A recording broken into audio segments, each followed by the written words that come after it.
இப்போ நாம கர்த்தருடைய வார்த்தைகளுக்கு நேராக நாம் செல்லலாம். நம்ம கடந்த சில வாரங்களாக ஆராதனை என்ற ஒரு தலைப்பை நாம் வேத வசனங்களினுடைய கருத்துக்களை நாம் பார்த்து கொண்டு வருகிறோம்.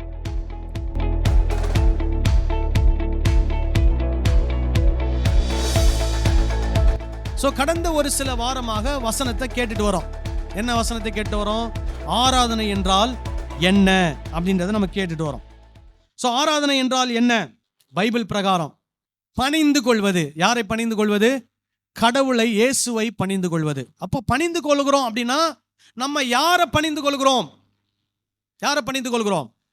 இயேசு, கடவுள். அவர் சர்வ சிருஷ்டிகர். அவர் யார் என்பதை அறிந்தபடினாலே அவரை நாம் என்ன பண்ணுகிறோம்? பணிந்து கொள்கிறோம். அதுதான் என்னது? வேதத்தின்படி ஆராதனை. அப்போ நம்ம ஆராதனை அப்படின்னா என்ன? கடவுளை சரியாக என்ன பண்ண வேண்டும்? புரிந்து கொண்டு கடவுளை என்ன பண்ண வேண்டும்? பணிந்து கொள்ள வேண்டும். சரி, அடுத்தது ஆராதனை என்றால் என்னதுன்னா கீழ்ப்படிதல். ஆபிரகாம் என்ன பண்ணுகிறார்? கடவுள் சொன்ன வார்த்தையை அவர் என்ன பண்ணுகிறார்? நிறைவேற்றுகிறார். அது ஆதியாகமம் 22ஆம் அதிகாரத்தில் நாம் பார்த்தோம். இதனுடைய எபிரேய வார்த்தை அப்படின்னா என்னன்னா ஷாக்கா. ஷாக்கா அப்படின்னா ஒரு இடத்துல பவ் டவுன், இன்னொரு இடத்துல ஒபீடியன்ஸ். அப்போ ஆபிரகாம் என்ன பண்ணுகிறார்? ஷாக்கா அப்படின்னா கீழ்ப்படுகிறார். அதுதான் என்னது? ஆராதனை. கடவுள் யார் அப்படின்றத தெரிஞ்சுக்கிட்டோம். கடவுள் யார் என்று தெரிந்து கொண்ட பிறகு கடவுளுடைய வார்த்தைக்கு நாம் என்ன பண்ண வேண்டும்? கீழ்ப்படிய வேண்டும். மூன்றாவது எபிரேய வார்த்தை அபாத். அபாத் அப்படின்னா என்னன்னா சர்வ். கர்த்தரை சேவிப்பது, சேவை செய்வது, கர்த்தருக்கு வேலை செய்வது, கர்த்தருக்கு ஊழியம் செய்வது. இப்போ எகிப்துல அந்த ஜனங்கள் பார்வோனுக்கு வேலை செய்தார்கள், ஊழியம் செய்தார்கள், சேவை செய்தார்கள். ஆண்டவர் என்ன பண்றாரு? அந்த அடிமைத்தனத்தில் அவங்களை விடுவித்து கொண்டு வருகிறார். இப்பொழுது அவங்க யாருக்கு சேவை செய்யணும்? கடவுளுக்கு, இயேசுவுக்கு, அவருடைய வார்த்தைக்கு கீழ்ப்பணிந்து அவருக்கு என்ன பண்ண வேண்டும்? சேவை செய்ய வேண்டும். இதனால் கடவுளுக்கு நன்மை அல்ல. யாருக்கு நன்மை? சேவை செய்கிற நமக்கு நன்மை. அதுதான் என்னது? ஆராதனை. அதுக்கப்புறம் ரோமர் 12ஆம் அதிகாரத்தில் நாம் பார்த்தோம் புத்தியுள்ள ஆராதனை. புத்தியுள்ள ஆராதனை என்ன? தாழ்மையுள்ள எண்ணம், தாழ்மையுள்ள ஒரு கிறிஸ்தவ வாழ்க்கை. அதுதான் என்னது? தேவனுக்கு பிரியமான புத்தி உள்ள ஒரு ஆராதனை. இன்றைக்கு அநேக கிறிஸ்தவர்கள் எப்படி இருக்கிறாங்கன்னா ஆவிக்குரிய பெருமை உள்ளவர்களா இருக்கிறார்கள். என்ன ஆவிக்குரிய பெருமை? நான் வருஷத்துல 3 முறை பைபிளை வாசித்து முடிச்சிருவேன்.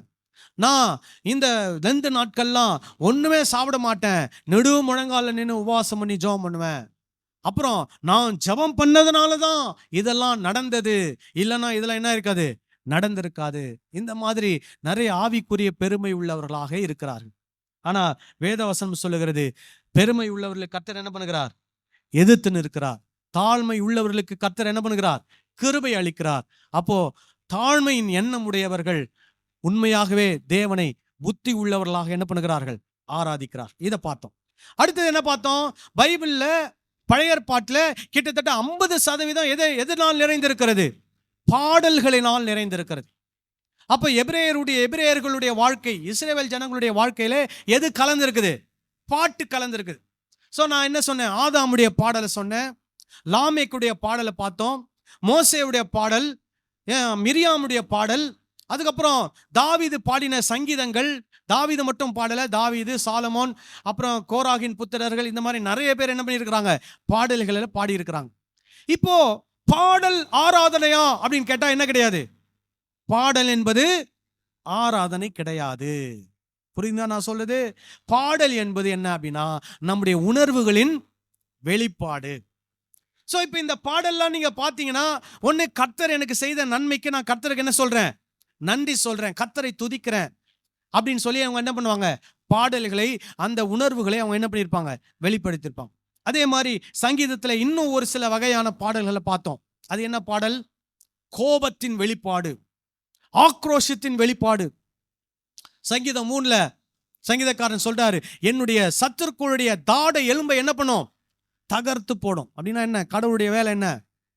யாரெல்லாம் நமக்கு எதிரியா வராங்களோ அவங்க பல்லெல்லாம் கடவுள் என்ன பண்ணிடுவாரு? உடைச்சிருவார்.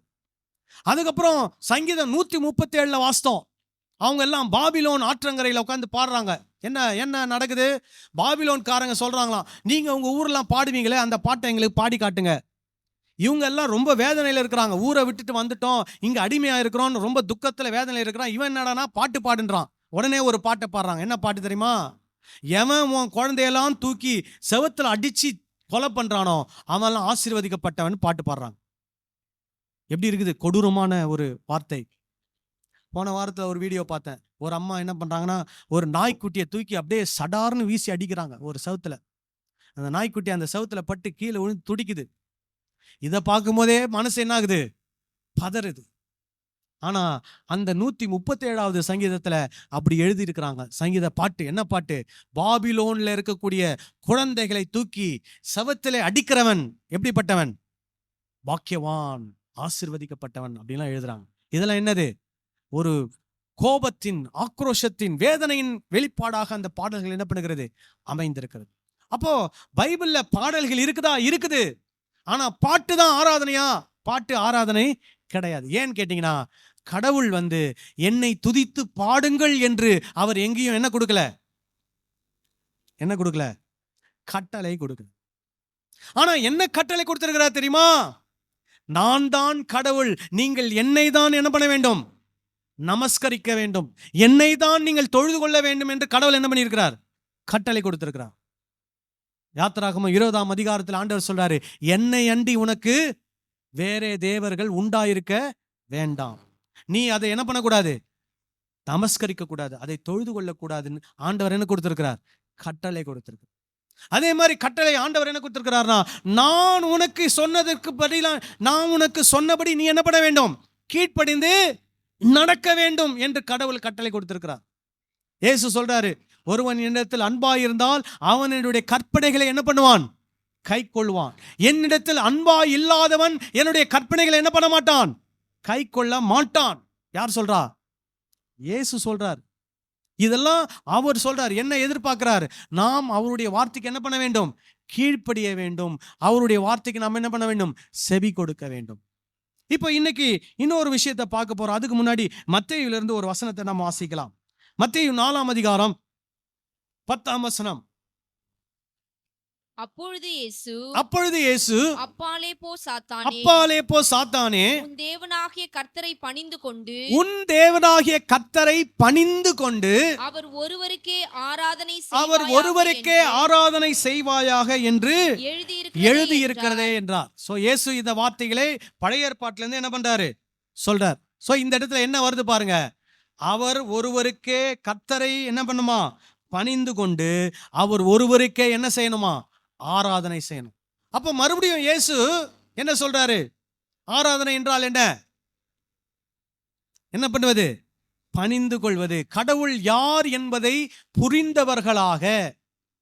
இன்றைக்கு கடவுள் யார் என்பதை அநேகர் என்ன பண்ணவில்லை? சரியாவே புரிந்து கொள்ளவில்லை. கடவுளை நாம் இன்னும் அநேக கிறிஸ்தவர்கள் கடவுளை தவறாதான் புரிஞ்சு வச்சிருக்கிறாங்க. அப்போ கடவுளை வேத வசனத்தின் அடிப்படையிலே சரியாக புரிந்து கொண்டு அவரை நாம் என்ன பண்ண வேண்டும்? பணிந்து கொள்ள வேண்டும். அப்புறம் இங்கே சொல்லப்படுகிறது, அவர் ஒருவருக்கே என்ன செய்ய வேண்டுமா? ஆராதனை செய்ய வேண்டும். அப்போ அதுல நம்ம பார்த்ததுல பழைய ஏற்பாட்டுல ஆதியாகமத்துல பார்த்ததன்படி அவர் ஒருவருக்கே ஆராதனை செய்யணும்னா அவர் ஒருவருக்கே கீழ்ப்படிய வேண்டும். அவர் ஒருவரையே என்ன பண்ண வேண்டும்? சேவிக்க வேண்டும். யோசுவா சொல்றாரு, நானும் என் வீட்டாருமோ என்றால் யாரை? கர்த்தரையே. கர்த்தரையே அப்படின்னா என்ன அர்த்தம்? அவரை மாத்திரமே, அவரை தவிர வேற யாரும் இல்லை, அவரை மாத்திரமே நாங்கள் என்ன பண்ணுவோம்? சேவிப்போம் என்று யோசுவா சொல்லுகிறார். அல்லேலூயா. அதுதான் என்னது? ஆராதனை. அல்லேலூயா. சரி, இன்றைக்கு என்ன நிறைய ஆராதனை நடத்துறவங்க எப்படிலாம் மக்களுக்கு கற்றுக் கொடுக்குறாங்க தெரியுமா? நான் கூட அது மாதிரி ஒரு காலத்துல பேசியிருக்கிறேன். என்ன பேசியிருக்கிறோமா? நம்ம எல்லாரும் கர்த்தரை ஆராதிக்க வேண்டும். ஏன் ஆராதிக்க வேண்டும் என்றால், பரலோகத்துல போய் நாம் இதை தான் என்ன பண்ண போறோம்? செய்ய போகிறோம். என்ன செய்ய போறோம்? பரலோகத்துல போய் இதை தான் என்ன பண்ண போறோம்? செய்ய போகிறோம். ஏன்னா தூதரெல்லாம் ஆண்டவர் என்ன பண்ணிட்டு இருக்கிறாங்களாம்? ஆராதிச்சுட்டு இருக்கிறாங்க. ஆனா பைபிள்ல ஆண்டவர் ஒரு நாளும் என்ன துதித்து பாடுங்கன்னு அவர் என்ன பண்ணவே இல்லை, சொல்லவே இல்லை.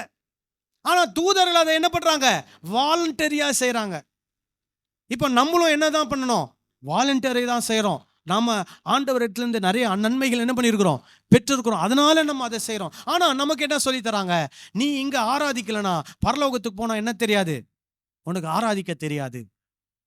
அதனால நீ இங்கே நான் சொல்கிற ஆராதனை என்ன, பாட்டு. பாட்டு தான் இன்னைக்கு என்னது, இன்னைக்கு இருக்கிற கிறிஸ்தவங்களுக்கு பாட்டு தான் ஆராதனை. அப்போ நீ உனக்கு பாடி ஆராதிக்க தெரிலனா நீ பரலோகத்தில் போய் என்ன பண்ண முடியாது, பாட ஆராதிக்க முடியாது. ஆனால் பைபிள் நமக்கு ஒரு விஷயத்தை தெளிவுபடுத்துது. என்ன தெளிவுபடுத்துது தெரியுமா, நீ கர்த்தருடைய வார்த்தைக்கு கீழ்ப்படியலனா நீ பரலோகமே முதல்ல போக மாட்ட. எங்கிருந்து ஆராதிக்கிறது? புரியுதா நான் சொல்றது? If you don't obey the word of God, you are not going to inherit eternal life. Then why you are talking about singing? நீங்கள் கடவுளுடைய வார்த்தைக்கு கீழ்ப்படியவில்லை என்றால் நித்திய ஜீவனை சுதந்திரிக்கவே முடியாது. அப்புறம் என்னத்த ஆராதனை பத்தி, என்னத்த பாட்டை பத்தி என்னத்தை பேசுறது? பாட்டை பத்தி பேசுறதுக்கு அங்க ஒண்ணுமே இல்லை. அப்போ அங்க கடவுள் மறுபடியும் பழைய ஏற்பாடானாலும் சரி புதிய ஏற்பாடானாலும் சரி மறுபடியும் அவர் நம்ம கிட்ட வந்து நிற்கக்கூடிய ஒரு விஷயம் என்ன தெரியுமா, என்னுடைய வார்த்தைக்கு என்ன பண்ணு, செவி கொடு, என்னுடைய கட்டளைகளுக்கு செவி கொடு, என்னுடைய வார்த்தைக்கு கீழ்ப்படி, நான் சொல்லுகிறதை செய். நான் என்ன செய் என்று சொல்லுகிறேனோ அதை செய், எதை செய்யக்கூடாது என்று சொல்லுகிறோம் அதை என்ன பண்ணாத, செய்யாதன்னு மறுபடியும் ஆண்டவர் என்ன பண்றாரு, நமக்கு சொல்லி கொண்டே இருக்கிறார். நம்ம நினைக்கிறோம், ஓ 10 மணி நேரம் நான் பாடிட்டேங்க, கையை உயர்த்தி கடவுளை ஆராதிச்சிட்டேங்க, நான் இப்போ கடவுளோட எப்படி ஆயிட்டேன், அப்படியே நெருங்கிட்டேன், அப்படியே தேவ பிரசன்னத்தை நான் உணர்ந்துட்டேன். அது தேவ பிரசன்னம் கிடையாது, அது நம்முடைய உணர்ச்சி, நம்முடைய உணர்வின் வெளிப்பாடு. அதனால தான் நம்ம அப்படி உணர்றோம், ஏதோ தேவ பிரசன்னம் வந்து இறங்கின மாதிரி.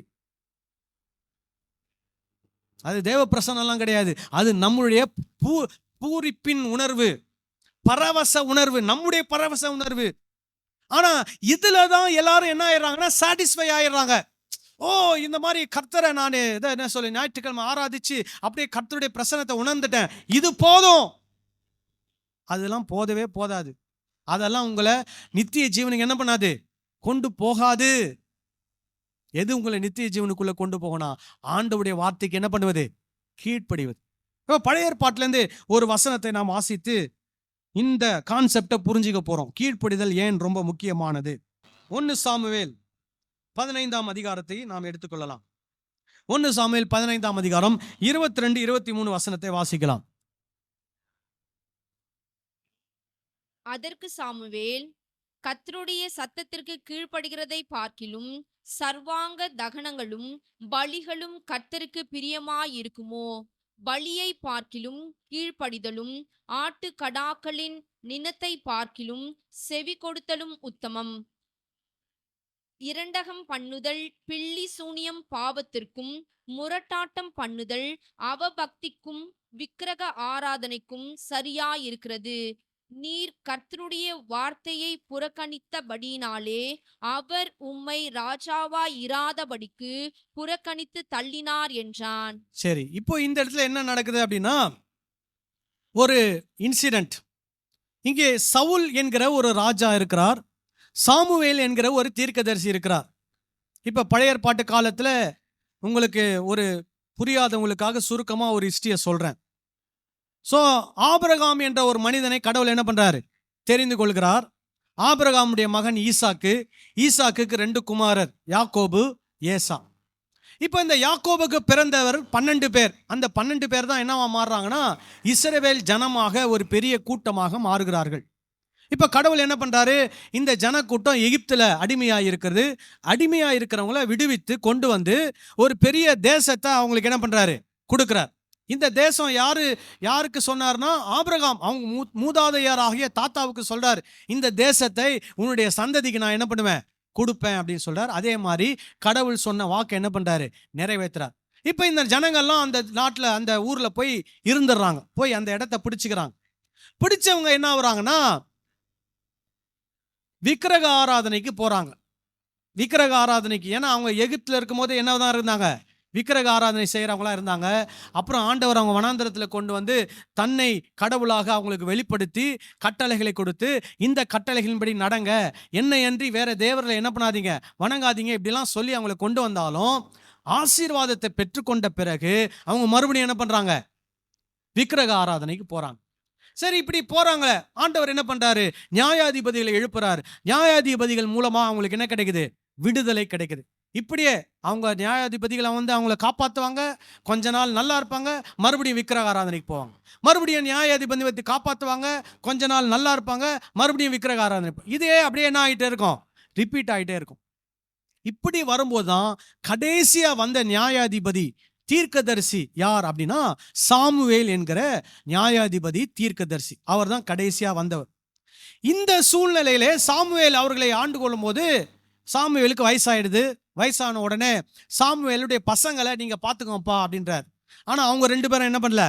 சரியா ஜனங்களை கவனிச்சுக்கல. உடனே ஜனங்கள்லாம் என்ன நினைக்கிறாங்கன்னா, சுத்து வட்டாரத்துல எல்லாருக்கும் ராஜா இருக்கிறாங்க, அந்த மாதிரி எங்களுக்கு என்ன வேணும்? ராஜா வேணும்னு கேட்குறாங்க. உடனே அந்த அந்த இதுக்கு தான் ஆண்டவர் சாமுவேல் என்ன ரொம்ப துக்கமாயிறார். ஆண்டவரே பாருங்க, நான் அவங்களுக்கு இவ்வளோ நாளா அவங்கள கைட் பண்ணேன், அவங்கள வழி நடத்தினேன். இப்போ பாருங்க என்ன உதறி தள்ளிட்டு அவங்க என்ன கேட்குறாங்க? எங்களுக்கு யார் வேணும்னு கேட்குறாங்க? ராஜா வேணும்னு கேட்குறாங்க. அவங்க ஆண்டவர்கிட்ட சொல்றார். உடனே ஆண்டவர் சொல்றாரு, சாமுவேலே சாமுவேலே, அவர்கள் உன்னை தள்ளவில்லை. யாரை தள்ளினார்கள்? என்னை தள்ளினார். நல்லா புரிஞ்சுக்கோங்க. இந்த நாள் வரைக்கும் இந்த ஜனங்களை நடத்தி வந்தது யார்னா, கடவுள் அவர்களுக்கு ராஜாவாக இருந்து அவர்களை நடத்தி வந்தார். அதுக்கு ஆங்கிலத்தில் என்ன சொல்லுவாங்கன்னா தியோக்ரசி அப்படின்னு சொல்லுவாங்க. என்ன கிரசி? தியோக்ரசி அப்படின்னா கடவுளுடைய ஆளுமை. அப்ப அந்த கடவுளுடைய ஆளுமை இருக்கிற வரையிலும் கடவுள் அவருடைய நியாயப்பிரமாணத்தை கொடுத்து அவருடைய ஏஜென்டா இருக்கக்கூடிய மோசே மற்ற நியாயாதிபதிகளை கொண்டு அந்த ஜனங்களை என்ன பண்றாரு? வழி நடத்துகிறார். இப்ப கடவுள் ராஜாவா இருந்த வரைக்கும் தப்பு செஞ்சா உடனே என்ன கிடைக்கும்? தண்டனை கிடைக்கும். புரியுதுங்களா? நல்லா புரிஞ்சுக்கணும். அதுதான் பழைய ஏற்பாட்டில் இருக்கிற வித்தியாசம். அது தியோக்ரசி, கடவுளுடைய ஆளுமை. கடவுளுடைய ஆளுமைக்குள்ளாக எப்பப்பெல்லாம் தவறு செய்றாங்க அப்பப்பெல்லாம் உடனே என்ன கிடைக்கும்? தண்டனை கிடைக்கும். இப்போ என்ன ஆகுதுன்னா, ஒரு பரிமாண மாற்றம். தியோக்ரசியிலிருந்து மோனார்கி அப்படின்ற ஒரு பரிமாண மாற்றம், அதாவது இறை ஆட்சியிலிருந்து மன்னர் ஆட்சி என்ற ஒரு மாற்றம் வருகிறது. அது எப்போ? இப்பதான் மக்கள் கேட்குறாங்க, எங்களுக்கு ஒரு ராஜா வேணும். உடனே ஆண்டவர் சொல்றாரு, நான் உனக்கு ஒருத்தனை காட்டுவேன், அவனை நீ என்னவா மாத்து?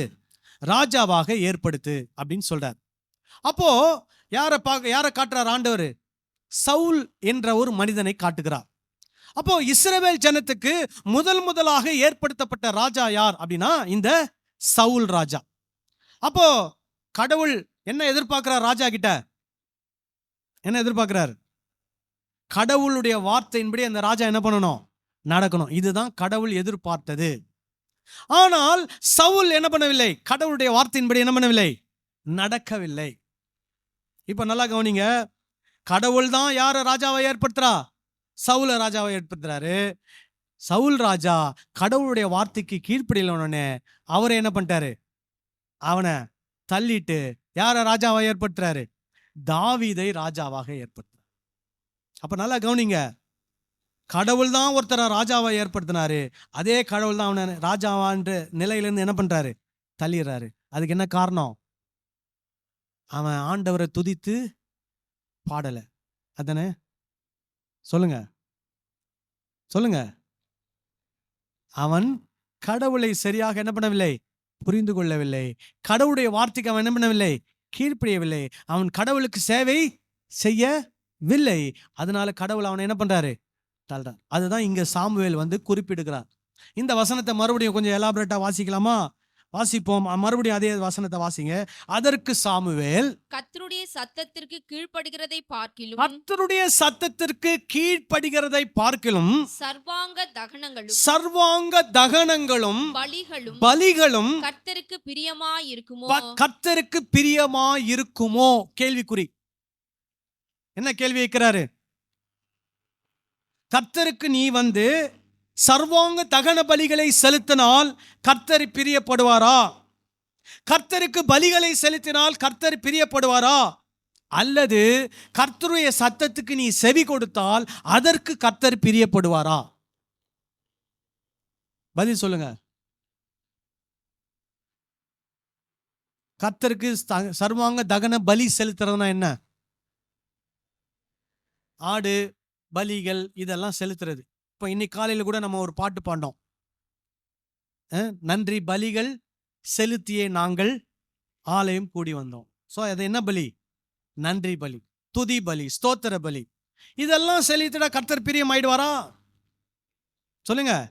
இன்னைக்கு அப்படிதானே கத்துக் கொடுக்குறாங்க சர்ச்சில். நீ 1000 ஸ்தோத்திரம் பலி சொல்லிடு, கர்த்தர் எப்படி ஆயிடுவாரு? சந்தோஷம் ஆயிடுவாரு. உச்சி குளிந்துரும் கடவுளுக்கு. நெடு முழங்கால நின்று டெய்லி என்ன பண்ணிடணும்? 1000 ஸ்தோத்திர பலி சொல்லிடணும். சொல்லிட்டா கர்த்தர் என்ன ஆயிடுவாரு? கூல் ஆயிடுவாரு. இல்லைன்னா எப்பவுமே எப்படி உட்காந்துருப்பாரு? கோபமா உட்காந்துருப்பாரு. ஆனா சாமுவேல் கேட்கிறாரு, கர்த்தருக்கு கீழ்ப்படிதல் பிரியமா, பலி செலுத்துவது பிரியமா அப்படின்னு கேட்கிறாரு. இதுக்கு என்ன பதில் சொல்லலாம் நம்ம? சொல்லுங்க.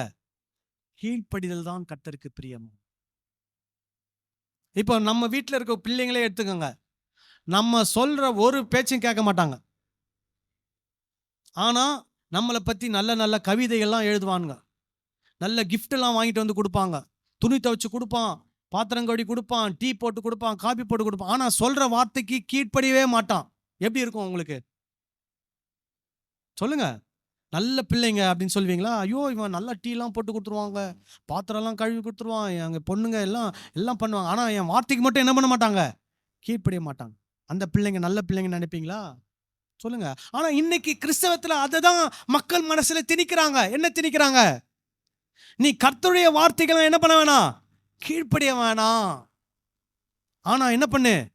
2 மணி நேரம் கையை உயர்த்தி அப்படியே அப்படியே ஆவியில உணர்ந்து அப்படியே பரவசப்பட்டு ஆண்டவரை என்ன பண்ணு? ஆராதி, கண்ணீர் விட்டு தொழுது கொள்ளு. கர்த்தர் உங்களை எப்படி ஆயிடுவாரு? பிரியம் ஆயிடுவார். நெடு முழங்கால் போட்டு ஜெபம் பண்ணு, கத்தி கூச்சல் போடு, கண்ணீர் விடு. அப்படியே உன் உடம்புல இருந்து வேர்த்து வேர்த்து என்ன பண்ணணும்? ஊத்தணும். கர்த்தர் என்ன ஆயிடுவாரு? பிரியம் ஆயிடுவார். அப்படியெல்லாம் கர்த்தர் பிரியமாவே ஆக மாட்டார். அதுதான் இங்க சாமுவேல் சொல்றாரு, ரொம்ப தெளிவா சொல்றாரு. கர்த்தருடைய சத்தத்திற்கு கீழ்ப்படுகிறதை பார்க்கலும் சர்வாங்க தகனங்களும் பலிகளும் கர்த்தருக்கு பிரியமாய் இருக்குமோ? அதாவது கர்த்தர் இதுல பிரியப்படவர், அதுல பிரியப்பட நம்மளே ஒரு நம்மளே ஒன்று நினைச்சுக்கிறது, அல்லது நமக்கு அப்படிப்பட்ட ஒரு நினைவை சில ஊழியர்கள் நமக்கு என்ன பண்ணுவது? கொண்டு வந்து மனதில் திணிப்பது. இப்போ நீங்க அமெரிக்காவில் பார்த்தீங்கன்னா ஒரு சம்பவம் நடந்தது.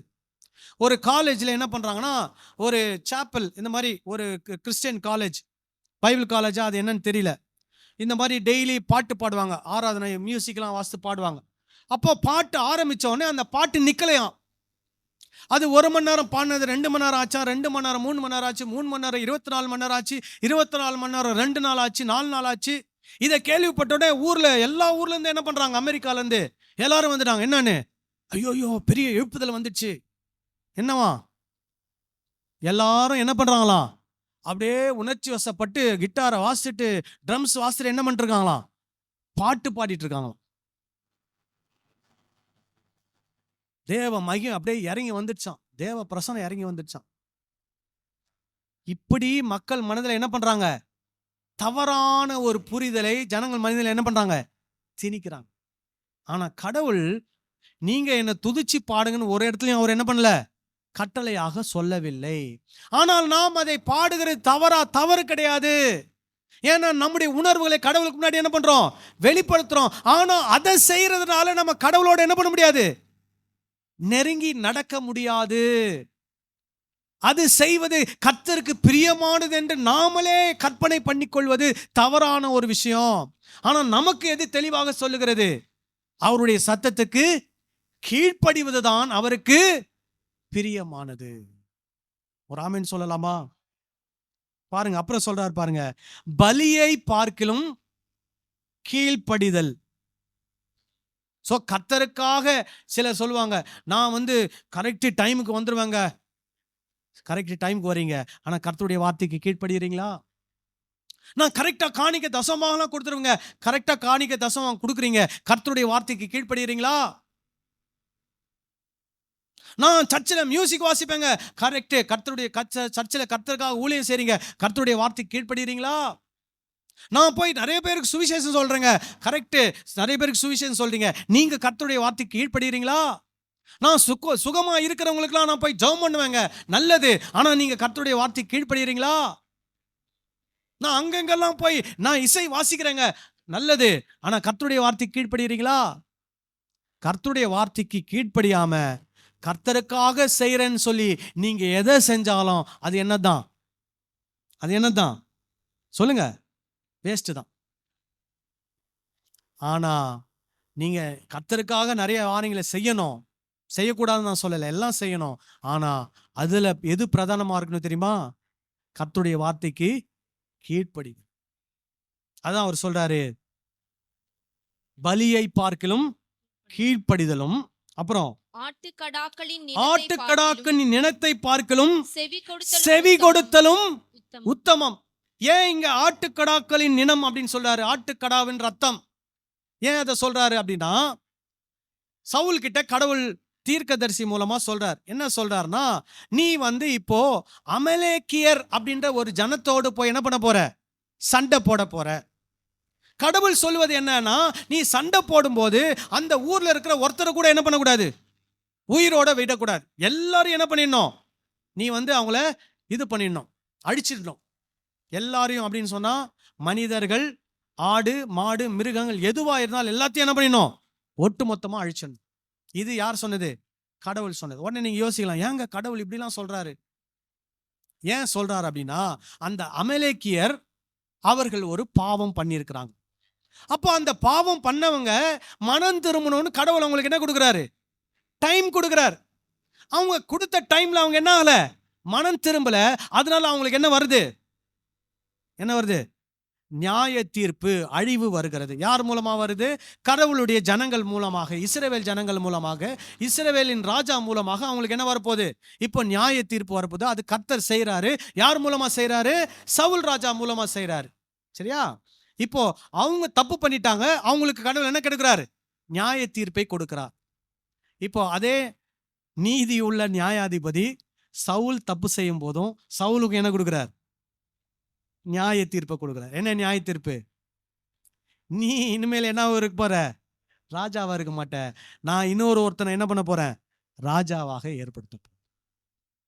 விளங்குதா நான் சொல்றது? சோ அடுத்தது பாருங்க, இரண்டகம் பண்ணுதல். இரண்டகம்னா என்னது?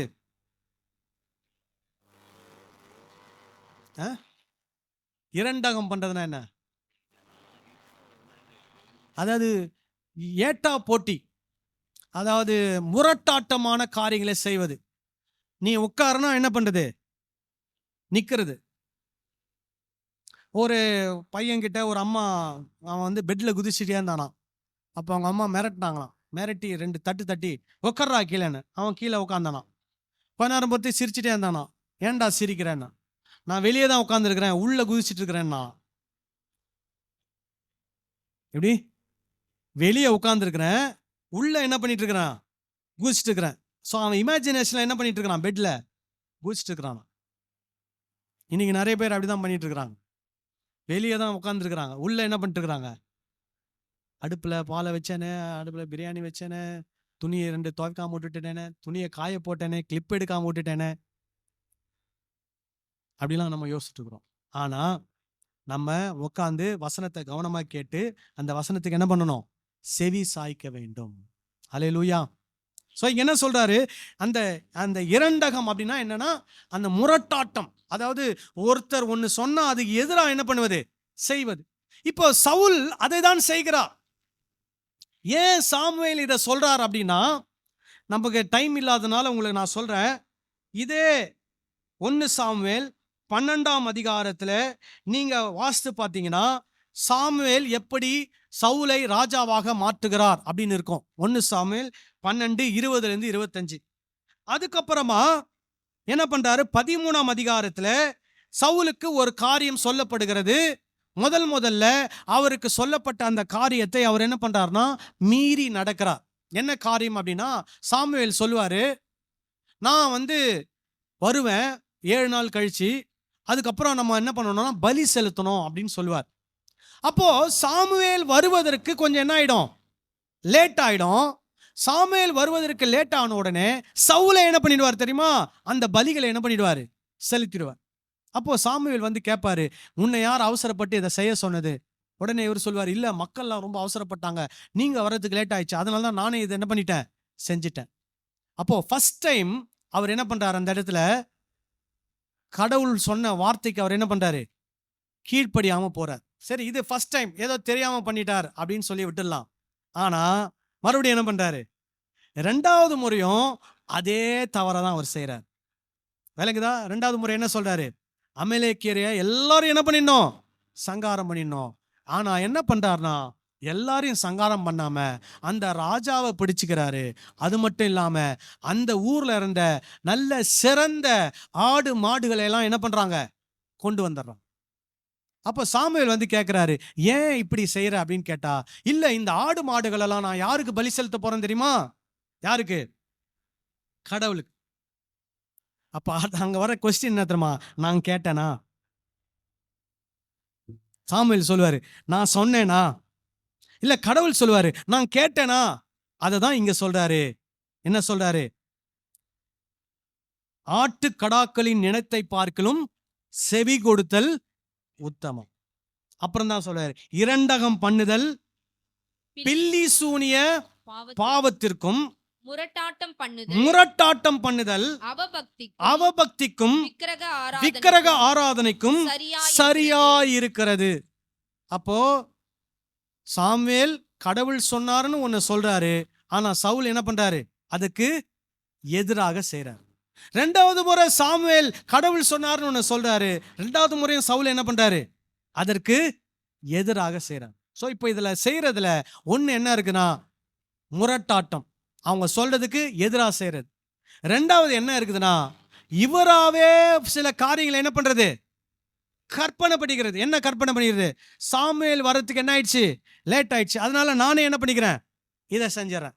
அதுக்கப்புறம் சாமுவேல் எல்லாரையும் தான் கொல்ல சொன்னாரு, ஆனா நான் என்ன பண்றேன், ராஜாவை விட்டுறேன். அப்புறம் என்ன பண்றேன், கொஞ்சம் ஆடு மாடுகளெல்லாம் என்ன பண்ணிடுறேன், கொண்டு வந்துடுறேன். ஏன்னா நம்ம என்ன பண்ணலாம், கடவுளுக்கு என்ன பண்ணலாம், அதை பலி செலுத்தலாம். அப்போ சவுல் செய்தக்கூடிய காரியம் என்ன அப்படின்னா, கீழ்ப்படியாமல் போனது, முரட்டாட்டம் பண்ணது, அப்புறம் தானாகவே சில காரியங்களை அவரே யோசித்து அவரே கற்பனை செய்து அவரே என்ன பண்றாரு, அதை செய்யறாரு. இது யார் சொல்லல, கடவுள் சொல்லாத ஒரு விஷயம். இன்றைக்கு நிறைய கிறிஸ்தவர்கள் அப்படிதான் செஞ்சுட்டு இருக்கிறோம். ஆராதனை எது இல்லையோ அதைத்தான் ஆராதனை என்று நாமே நினைத்து கொண்டு கடவுளை என்ன பண்ணிட்டு இருக்கிறோம், ஆராதனை செய்வதாக நினைத்து ஆராதனை செய்து கொண்டிருக்கிறோம். புரியுதா நான் சொல்றது? ஆனா கடவுள் சொல்றாரு, என்ன சொல்றாரு, நீ என்னை சரியாக புரிந்து கொள்வதுதான் ஆராதனை, நீ என்னுடைய வார்த்தைக்கு செவி கொடுப்பதுதான் ஆராதனை, நீ என்னை சேவிப்பதுதான் ஆராதனைன்னு கடவுள் சொல்லியிருக்கிறார். ஆனா அதை நம்ம என்ன பண்ணிட்டோம் சொல்லுங்க, விட்டுட்டோம். கடவுளை சரியா புரிஞ்சுக்கணும்னு நமக்கு மனசுல வரல, கடவுளுடைய வார்த்தைக்கு கீழ்ப்படியணும், அதுக்காக ரிஸ்க் எடுக்கணும்னு கூட நமக்கு என்ன வரல, மனசு வரல. கடவுளுக்கு மட்டும்தான் கடவுளை மட்டும்தான் சேவிக்கணும் அப்படின்றமோ எண்ணமும் நமக்கு வரல. நீ பார்த்தீங்கன்னா நிறைய கிறிஸ்தவர்கள் சபைக்கு வருவாங்க, வசனத்தை வாசிப்பாங்க, ஜோசியக்காரர்கிட்ட போவாங்க. சபைக்கு வருவாங்க, வசனத்தை வாசிப்பாங்க, மந்திரவாதி கிட்ட போவாங்க. சபைக்கு வருவாங்க, வசனத்தை வாசிப்பாங்க, மற்ற சில விஷயங்களை என்ன பண்ணுவாங்க, செய்வாங்க. அப்போ நம்மளா என்ன பண்ணிக்க வேண்டியது, கடவுள் சொல்றதையும் செய்வேன், நான் மற்றதையும் என்ன பண்ணுவேன், செய்வேன். கடவுள் சொல்றதையும் செய்வேன், அவர் சொல்லாததையும் செய்வேன். கடவுள் சொல்றத செய்யவே மாட்டேன். என்ன செய்வேன், அவர் என்ன சொல்றாரோ அதுக்கு எதிராக தான் என்ன பண்ணுவேன், செய்வேன்னு சொல்லி சிலர் கிறிஸ்தவர்கள் இன்றைக்கும் இருக்கிறார். ஆனா நாம் அப்படிப்பட்டவளா என்ன பண்ணக்கூடாது, இருக்கக்கூடாது. ஸோ அதை எங்கிருந்து கத்துக்கிறோம், சவுலுடைய வாழ்க்கையிலேருந்து நாம் கத்துக்கிறோம். அப்போ சவுலுடைய வாழ்க்கையை பொறுத்த வரைக்கும் ஆராதனை என்பது எது, கர்த்தர் எதுல பிரியப்படுகிறார், கீழ்ப்படிதல், அவருடைய சத்தத்துக்கு செவி கொடுத்தல், அவருக்கு தகன பலி செலுத்துவது, அப்புறம் என்ன சொல்றது, ஆடு மாடுகளை பலிகளாய் செலுத்துவது அவருக்கு என்ன கிடையாது, பிரியமானது கிடையாது. அவருக்கு பிரியமானது என்னது, அவருடைய சத்தத்திற்கு செவி கொடுக்க வேண்டும், அவருடைய கட்டளைகளுக்கு என்ன பண்ண வேண்டும், கீழ்ப்படிய வேண்டும். இதுதான் கர்த்தருக்கு பிரியமானது. அதை நாம் செய்ய தவறும் போது நாம் எப்படிப்பட்டவர்களாக மாறுகிறோம்னா, முரட்டாட்டம் உள்ளவர்களாக, கர்த்தரை எதிர்க்கிறவர்களாக, அப்புறம் அவபக்தி உள்ளவர்களாக, விக்கிரக ஆராதனைக்காரராக, அப்புறம் நம்மளா நிறைய காரியங்களை கற்பனை பண்ணி இதுதான் கர்த்தர் எதிர்பார்க்கிறார், நம்மளே ஒன்று கற்பனை பண்ணி செய்கிறவர்களாக என்ன பண்ணிடுறோம், மாறி விடுகிறோம். ஆனா உண்மையாக கர்த்தர் என்ன பார்க்கிறார் என்பதை விட்டு விடுகிறோம், மறந்து விடுகிறோம், அதை மறைத்து விடுகிறோம். நாம் அப்படிப்பட்டவங்களா என்ன பண்ணக்கூடாது, இருக்கக்கூடாது. சரியாக கர்த்தரை ஆராதிக்கிறவர்களாக, தொழுது கொள்கிறவர்களாக, பணிந்து கொள்கிறவர்களாக, கர்த்தரை புரிந்து கொள்கிறவர்களாக, கர்த்தருடைய வார்த்தைக்கு கீழ்ப்படுகிறவர்களாக நாம் என்ன பண்ண வேண்டும், காணப்பட வேண்டும். நம்ம எல்லாரும் எழுந்து நின்று ஜெபம் பண்ணலாமா?